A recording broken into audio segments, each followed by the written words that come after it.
गाणगापूरमध्ये आल्यानंतर अष्टतीर्थ सर्वांनी करावं। अष्टतीर्थ करताना सगळ्यात पहिले संगमाजवळचे 2 तीर्थ आहेत ते करावे। नंतर मोठा मारुती आणि विठ्ठल रुक्मिणी मंदिरात त्या रस्त्यातून आपण जाऊ शकता।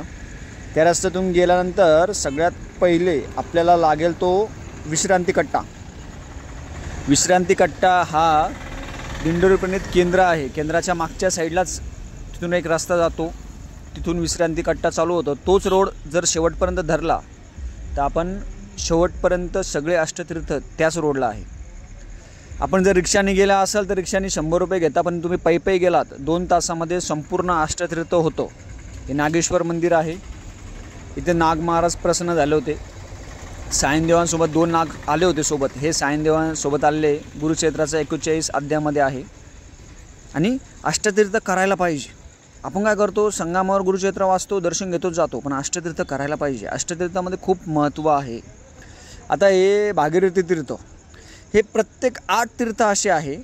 याच्यामध्ये भागीरथी तीर्थामध्ये संगम आणि दोन्ही पाणी एकत्र झालेले आहे। आणि इथं स्नान केल्याने, इथं पाणी टाकल्याने, स्नान केल्याने महादेवाची पिंड असती, तिथं महादेवाला पाणी वाहतो आपण। ओम नमः शिवायचा जप करा किंवा महादेवाला पाणी व्हायचं। आता दोन्ही झालेलं आहे, वाराणसी तीर्थ आणि भागीरथी तीर्थ, दोन्ही तीर्थ, दोन्हीचं संगम, दोन्हीचं पाणी एकत्र या ठिकाणी झालेलं आहे। म्हणून जर कधीही तुम्ही गाणगापूरमध्ये आलात, अष्टतीर्थ अवश्य करा। पायी करा, रिक्षाने 100 रुपये घेता एका माणसाचे, पण पायीमध्ये 2 तासामध्ये छान होतं। आम्ही आज छान अष्टतीर्थ झालं, पाय छान मोकळे झाले आणि मन प्रसन्न होतं।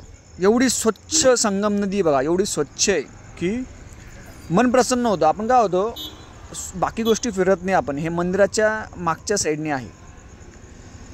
हे आतमध्ये भागीरथी आणि वाराणसी 2 आहे बघा, 2 तीर्थ एकत्र आहे, 2 तीर्थ एकत्र आहे। भागीरथी तीर्थ, वाराणसी तीर्थ 2 आहे।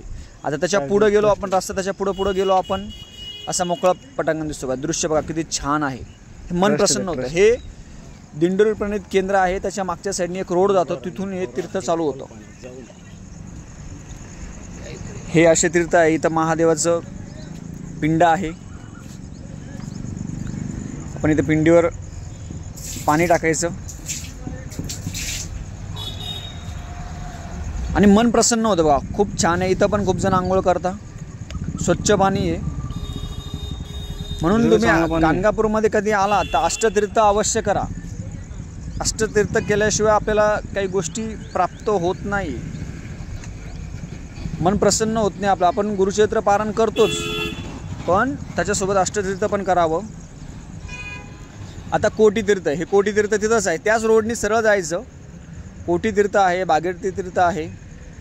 तो केंद्र श्री स्वामी समर्थ महाराजांच्या केंद्राच्या मागच्या साईडने एक रोड जातो, तिथून सगळे तीर्थ चालू होता। ओम नमः शिवाय, ओम नमः शिवाय, ओम नमः शिवाय। कोटीतीर्थ झाल्यानंतर आता पुढचं तीर्थ जे आहे ते रुद्रतीर्थ आहे। बघा पाणी किती स्वच्छ आहे।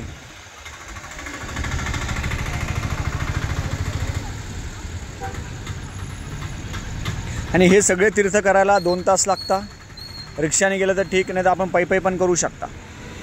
सरळ तुम्ही मोठा मारुती आहे आणि विठ्ठल रुक्मिणीचे मंदिर आहे, त्याच्या मागून एक रस्ता जातो, तिथून जाऊ शकता। आता आपण त्या पाण्याकडे जाऊया, कारण की आम्ही दुपारी केलं होतं। हे शक्यतो अष्टतीर्थ आहे, सकाळी 12 वाजेच्या आत करावं, त्याचं पुण्य खूप असतं। कारण की महाराज भिक्षा मागून इथं जेवण करायला येत असतात।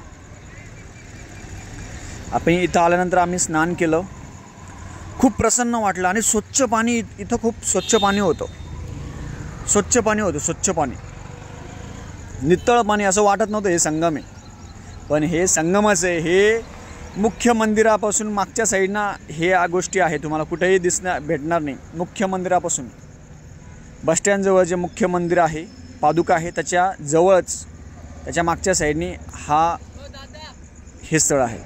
इथं आम्ही स्नान केलं, आंघोळ केली। पाणी बघा किती स्वच्छ पाणी, संगमाचे पाणी म्हणतात ना, खूप आहे बघा इथं स्वच्छ पाणी। कारण की इथे कोणी जास्त कोणाला माहीतच नाही या गोष्टी, म्हणून अष्टतीर्थ करायला पाहिजे।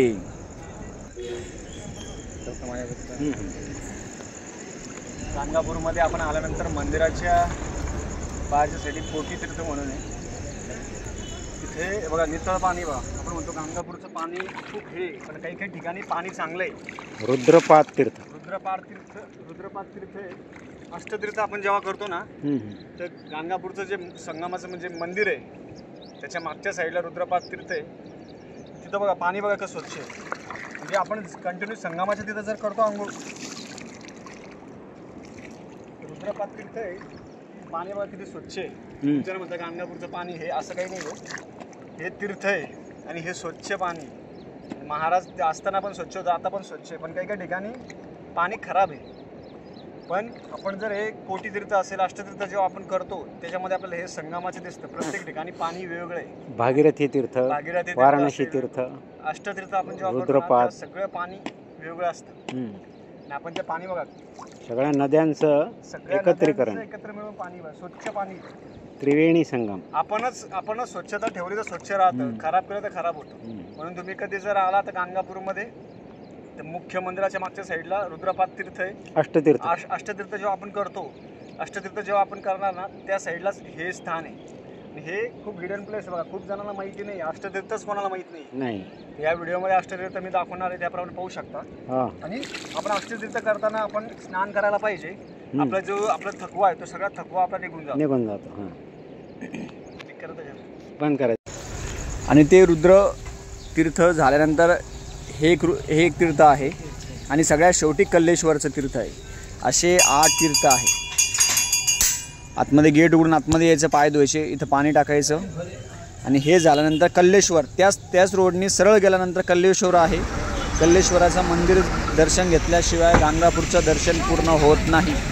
म्हणून सगळ्यांनी अष्टतीर्थ अवश्य करावे. श्री स्वामी समर्थ.